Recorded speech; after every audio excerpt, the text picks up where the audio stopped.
My name is Sarah Lewis, and today I'm going to talk about what is an ergonomist. So first, I do want to start out with other names and similar positions. Human factor specialist, occupational ergonomist, workplace ergonomist, consultant, human performance specialist, and comfort design specialist may be other names for this position. And some similar positions may be biomechanist, workplace wellness consultant, or a physical therapist. Now, a biomechanist may be similar if they are focused on movement, and ergonomist. And a physical therapist may be similar if they do have that ergonomics expertise, but similar jobs may not be identical. However, they might have overlapping responsibilities such as optimizing production or injury prevention. And some duties and responsibilities might include assessing work environments, so observing and analyzing how people might interact with the equipment in their workspaces, and identifying risk factors that might cause injury or discomfort.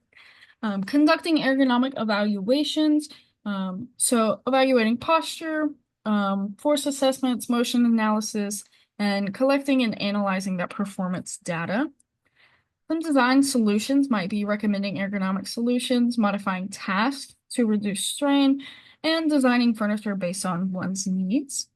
When they collaborate with teams, it's going to be working with engineers, HR, PT, and management, and inputting on design of products and systems within the workspace. And they may conduct training on proper posture, lifting techniques, or station setup and safety culture. And they're going to follow up and monitor outcomes to assess the effectiveness of those solutions and adjust recommendations if needed. And just some specialized duties and responsibilities down here. We have office ergonomics. They're going to optimize desk setups, computer use, and sedentary stations for the lowest amount of strain possible. And in industrial ergonomics, we're going to see reducing strain in manual labor settings. We have healthcare as well, so preventing injuries in healthcare workers, and product and user design, making tools, furniture, or devices that are more user-friendly. And some education required, typically. You will have to have at least a master's, not always a doctorate, but some do. And a bachelor's is going to cost anywhere between 40,000 and 240,000. Now, 40,000 is going to be on the lower end for all 4 years, and 240,000 is going to be a private university for all 4 years. Kind of the same with a master's here. 20,000 for a lower institution, and this is for all 4 years as well. And there are some teaching or research assistantship available. You might be able to get some scholarships for STEM, public health, or occupational. Now, that bachelor's is going to need to be in ergonomics, which is not a very popular bachelor's degree, but it can also be in kinesiology, industrial engineering, biomechanics, physical therapy or occupational therapy, or cognitive psychology.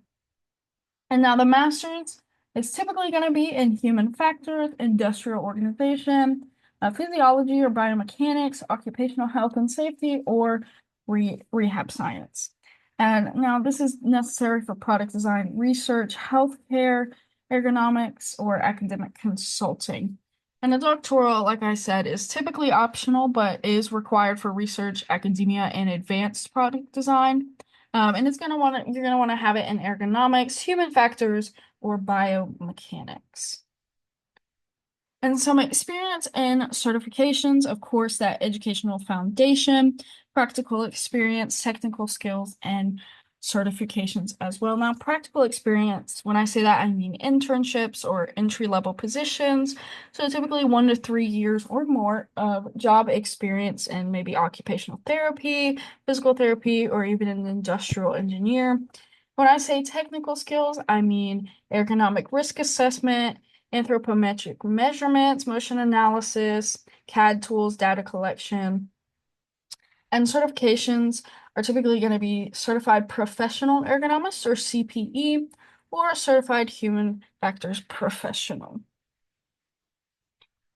And typically what a day will look like for an ergonomist. Now it can change day to day and it can include field work, and some desk-based analysis. You might travel frequently and conduct product testing and lab-based research, but maybe a theoretical schedule would be, let's say 8 to 9 is going to be morning prep and emails and reviewing the agenda. 9 to 12, you might have on-site visits and evaluation. 12 to 1 might be lunch.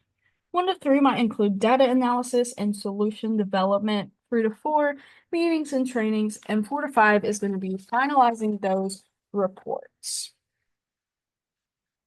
And so continuing education, if you are certified, it is likely going to be required from that certifying body.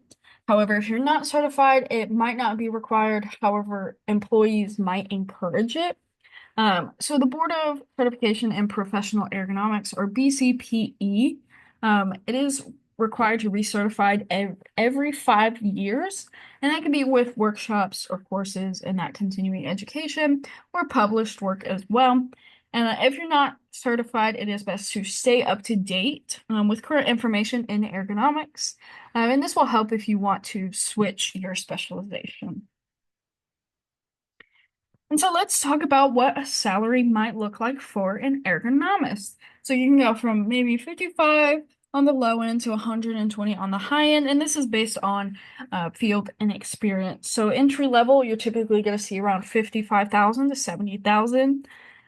After 3 to 7 years in, you might see 70 to 90,000, and if you're over 8 years in, you might get to 90 to 110,000. Now, if you're specialized or in management, you can even see 120,000 or more. It is often higher in industries like healthcare, manufacturing, tech, or government as well. And so just to kind of take a peek at other countries, Canada and Canadian dollars, we're going to see 60 to 90,000. UK in euros, we'll see 25 to 50,000. And in Australia, in Australian dollars, we might see 65 to 100,000. And some hiring trends in the last couple of years. Now, salary trends have gone up 3.6% in 2005. And the states with the most job openings for ergonomics are going to be California, New York, and Connecticut. And there's a projected increase of 6% of jobs from 2018 to 2028. And now this drive is driven by growing awareness of workplace health and wellness, especially in healthcare, tech, and manufacturing. We need professionals to develop ergonomic solutions, especially with the rise of remote and hybrid work.